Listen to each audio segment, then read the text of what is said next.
You hear about one of the most, well, prolific and beloved icons out there, a real creative powerhouse, suddenly saying she's hit a kind of emotional barrier. And it's actually stopped her, temporarily at least, from putting out new work. That's what we're diving into today.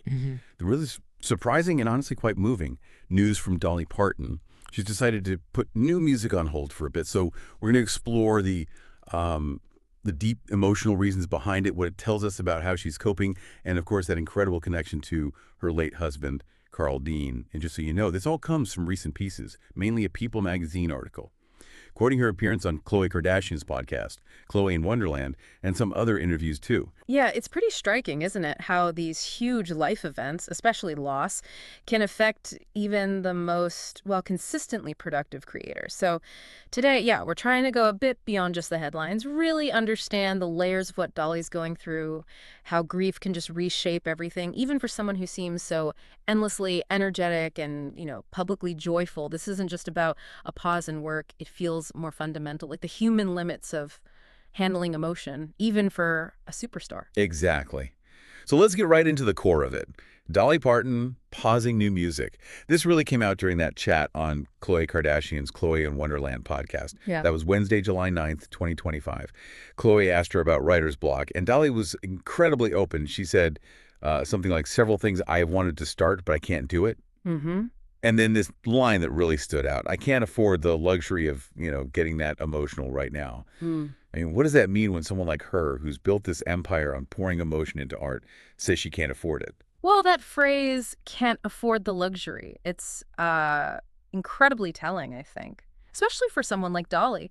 It points to a creative block that isn't about a lack of ideas, right? It's about lacking the emotional bandwidth to actually engage with those ideas. Right, like the energy isn't there for that specifically. Exactly. When you're processing immense grief, like most of us experience, your mental, your emotional resources, they're just consumed. And for an artist whose work often means digging deep into those emotional wells, that whole process can just feel impossible, too much. So it's less about no inspiration and more like all her internal energy is being redirected towards healing. Okay. She's basically prioritizing that internal work over putting something creative out into the world right now. And what's really interesting, she didn't say the ideas weren't coming. She was clear, I'm just coming up with such wonderful, beautiful ideas. But then she added she won't finish them now. She said, I will later. That's key. So it feels like a conscious pause, doesn't it? An intentional delay, not like the well has run dry creatively. So obviously the question is, what's driving this very personal decision? And the answer, it seems clear, is rooted in the huge loss of Carl Dean, her husband. They were married for almost 60 years. He passed away back in March 2025 at 82. Yeah. Just think about that length of time, almost 6 decades. Incredible. Dolly talked about it with Entertainment Tonight, saying, I'm having to really go through a lot trying to figure out how to be without him because I was with him for so long. She said she's holding up as well as, well, one can after 60 years. When you've been intertwined like that for so long, how does that affect grieving? Oh, it just highlights the massive adjustment needed after a partnership like that. Almost 60 years, your whole life, your routines, your identity, even how you think, it all gets woven together. And like Dolly herself pointed out, she's having to learn new patterns, new habits. It's not just missing the person, though that's huge, obviously. It's like reconfiguring the entire operating system of your daily life, which is just incredibly disorienting, exhausting. It takes immense emotional and even cognitive energy. And, in that classic Dolly way, she gave such a bittersweet take on it. She acknowledged, a part of me that's happy, he's at peace and at rest. But then immediately followed with, that part of me that will miss him forever and long for him every day, for the rest of my life, I'm sure. How do we hold those two massive, seemingly opposite feelings at the same time? That really gets to the heart of it, doesn't it? How do you hold joy and sorrow together in loss?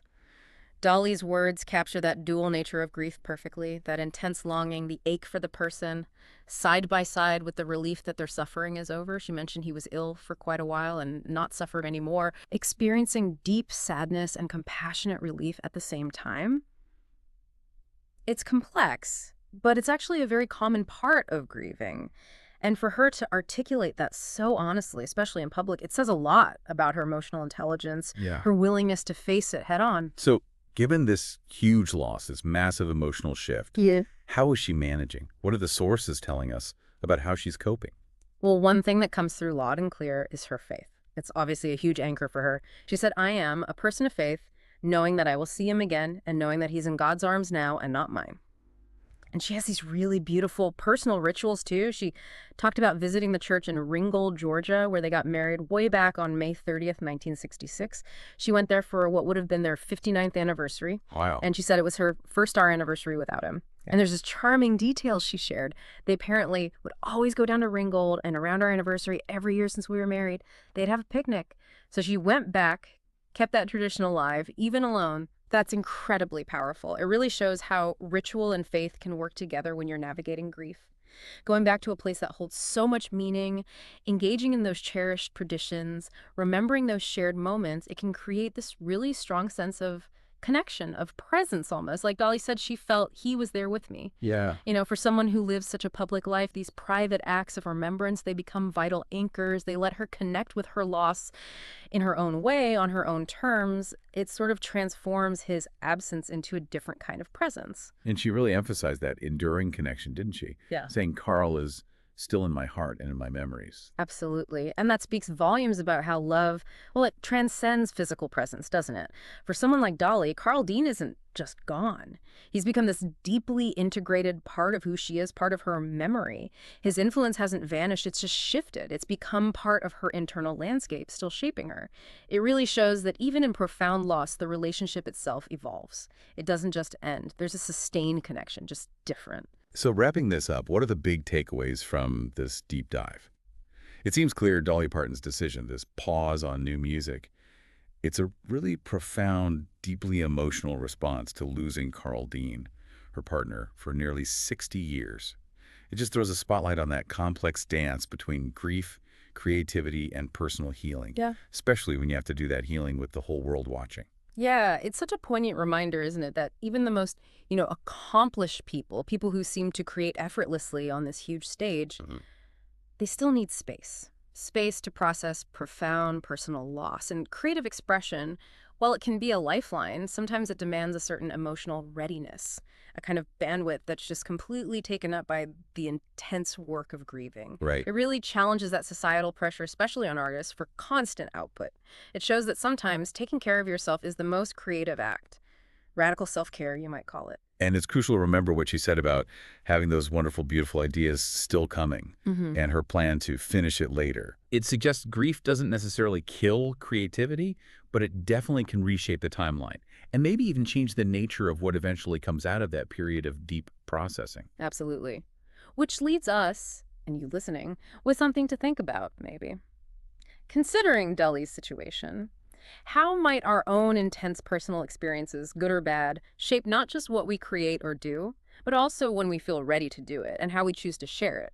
What does it really mean for any of us to afford the luxury of our emotions when we're pursuing something important, whether it's art or any personal project, especially if the world expects us to just keep going?